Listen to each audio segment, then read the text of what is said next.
Muy buenos días, mis queridos hermanos, mis queridos amigos. Estamos aquí nuevamente en este espacio que hemos dedicado para estudiar la palabra de Dios, para profundizar un poco más en la lección de escuela sabática. Hoy nos toca estudiar la lección correspondiente al jueves 29 de junio y es la lección titulada Efesios, una carta colmada de Cristo. Y pues antes de comenzar nuestro estudio, vamos a tener una oración. Amante Padre que estás en los cielos, gracias te damos, Señor, porque en tu inmenso amor y en tu inmensa misericordia nos regalas un nuevo día. Señor, queremos hacerlo en tu compañía, estando en comunión contigo, y también necesitamos, oh Padre, necesitamos grandemente la presencia del Espíritu Santo con nosotros para que nos guíe en el estudio, para que podamos comprender y para que nos capacite para poder vivir conforme a lo que aprendemos. Te lo rogamos todo en el nombre de Cristo Jesús. Amén. Efesios, en el capítulo 1, en el versículo 9 y 10, dice de la siguiente manera: dándonos a conocer el misterio de su voluntad según su beneplácito, el cual se había propuesto en sí mismo, de reunir todas las cosas en Cristo, en la dispensación del cumplimiento de los tiempos, así las que están en los cielos como las que están en la tierra. En este versículo, Pablo nos da a entender algo que él enseña constantemente en sus cartas. ¿Y qué es eso? El hecho de que para Dios no fue a Dios no lo cogió por sorpresa toda la contingencia con respecto al pecado y la caída de Adán y Eva en el pecado. Por eso el Cordero como inmolado fue inmolado desde la eternidad, desde los días, desde el tiempo de la fundación del mundo. Eso significa que ya había un plan trazado para la redención del ser humano. Y ese plan trazado consistía en un plan en el que todo iba a converger bajo una misma cabeza, bajo una misma persona. Cristo iba a ser el centro de todo el plan de la redención. Cristo Jesús iba a ser el eje central sobre el que iba a girar todo el sistema del plan para la redención del ser humano. Eso lo vemos, por ejemplo, en la economía judía. El templo de Israel, el templo del pueblo de Dios de Israel, el tabernáculo en el desierto o el templo de Salomón. Si vemos todo se centra en Cristo Jesús. El sacerdote representa a Cristo Jesús, la víctima representa a Cristo Jesús, el altar del sacrificio representa el sacrificio de Cristo Jesús, el lavacro representa la resurrección, pero también representa al Espíritu Santo enviado por Cristo Jesús. El pan de los panes de la proposición, la palabra de Dios que nos la envía Cristo Jesús, el Espíritu Santo por el candelabro, etcétera, etcétera, etcétera, etcétera. Todo el sistema está centrado en Cristo Jesús. Por eso dice reunir todas las cosas en Cristo. Pero también nos dice en la dispensación del cumplimiento de los tiempos. Eso es importante porque cuando dice en el cumplimiento de los tiempos significa que ya esos tiempos estaban fijados desde los tiempos antes de la fundación del mundo. Es decir, habían momentos en el plan de la redención que ya estaban estipulados y cuando los tiempos empezaban a cumplirse, todas las cosas empezaban a ir reuniéndose en Cristo Jesús. ¿Cómo podemos entonces resumir el mensaje de los Efesios? Sencillo, es un mensaje que está centrado en Cristo Jesús. Ahora, desde la prisión, Pablo está presentando una visión de del plan cristocéntrico que Dios había diseñado para el ser humano.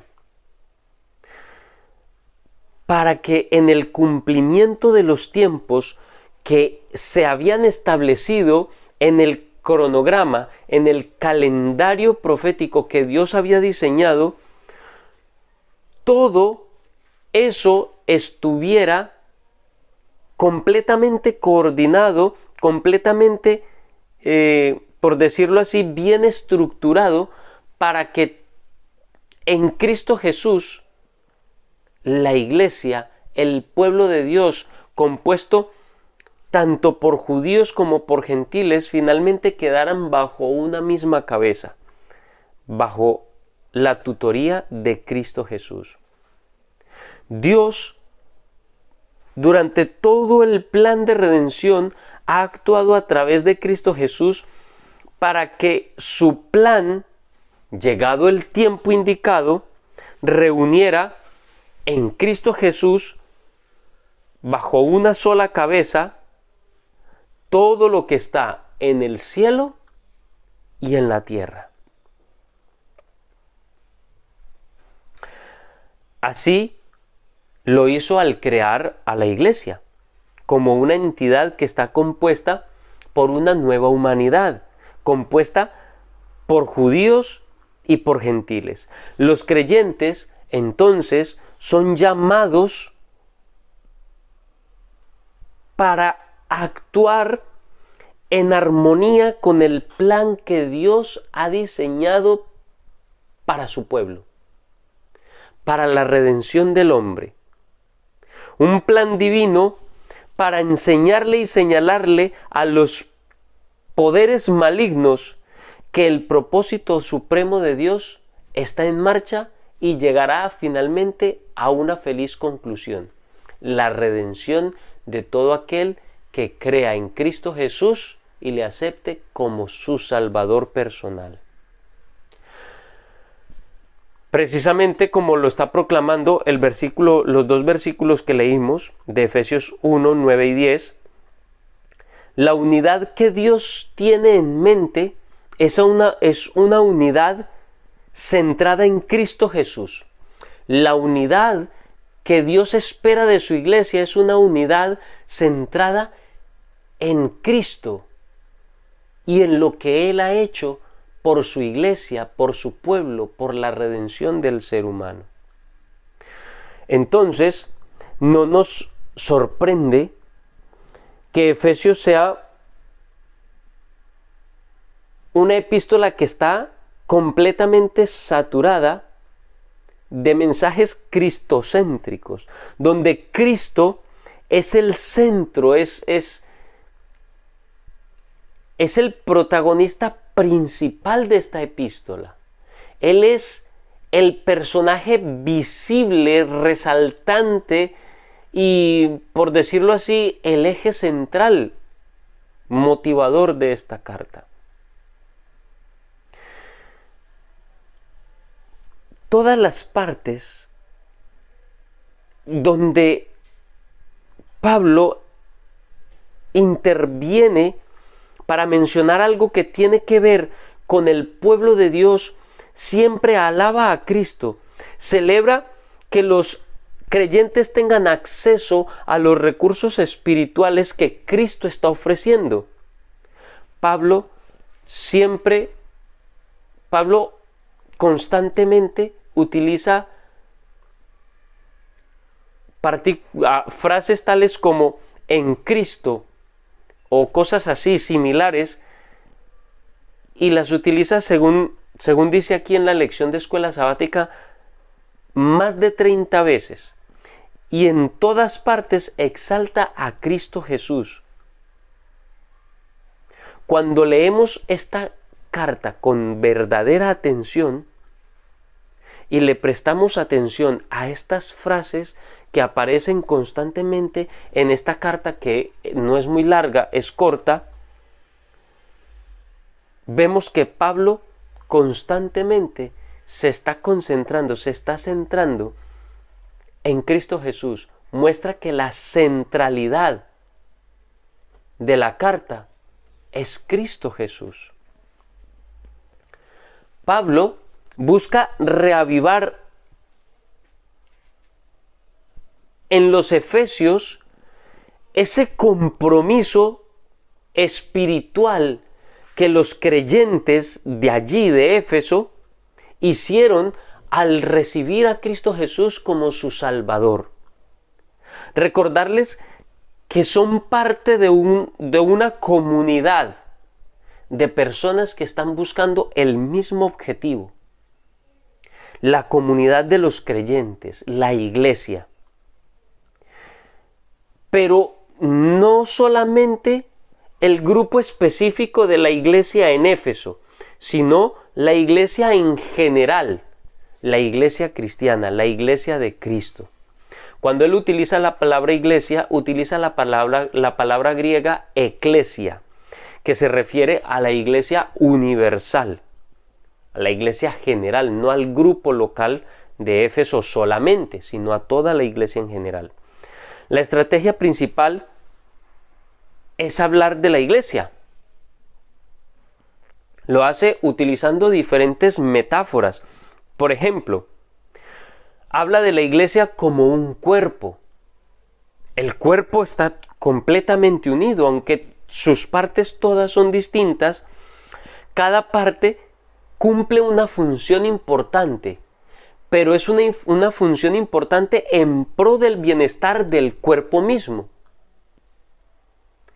También muestra a la iglesia como un edificio, donde cada creyente es como un ladrillo que se van edificando unos con otros para finalmente formar ese edificio maravilloso que es la iglesia de Cristo, ese edificio espiritual, donde la principal cabeza del ángulo es Cristo Jesús y los fundamentos son los apóstoles.